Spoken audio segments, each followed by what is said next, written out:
అలాగే 'national crush Rashmika' అంటూ వస్తున్న తనకి రీసెంట్‌గా అంటే బిగ్గెస్ట్ బ్లాక్ బస్టర్స్ అయినియి.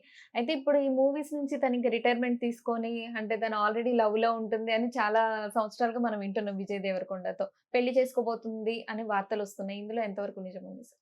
నిజానిజాల గురించి పక్కాగా మనం చెప్పకూడదు. బికాజ్ మీరు డిస్క్లైమర్ ఏస్తున్నారు గదా! Okay. Whatever we are hearing we hmm. Are trying to hmm. Reproduce the news. Hmm. Whether it is a rumour or not hmm. అని. సో, దాని కిందే నేను కూడా చెప్తే ఏమవుద్దంటే, హ్మ్. ఇది ఫస్ట్ యాక్చువల్‌గా ఇక్కడికొచ్చి క్లిక్ అయ్యే లోపుగానే అక్కడికి ఆ అమ్మాయికి ఎంగేజ్‌మెంట్ అయింది. ఓకే. అవునవును.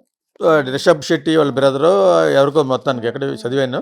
సో, అది క్యాన్సిల్ చేసుకుంది. సో, ఆ ఎంగేజ్‌మెంట్ బ్రేక్ అవ్వడానికి రీజన్ ఈ 'గీతా గోవిందం' మూవీ అంటే టాలీవుడ్‌లోకి తనకి మూవీస్ చేయడం ఇష్టం లేదని అలా రకరకాల వార్తలొచ్చాయి. సో, అంటే తనుకి హిట్ అవుతుంది అంటే మూవీ ఇక్కడ 'చలో' మూవీ హిట్స్ అవుతున్న కారణంతో తను ఎంగేజ్‌మెంట్ బ్రేక్ చేసుకుందంటారా? లేదంటే ఏమైనా పర్సనల్ మిస్‌అండర్‌స్టాండింగ్స్?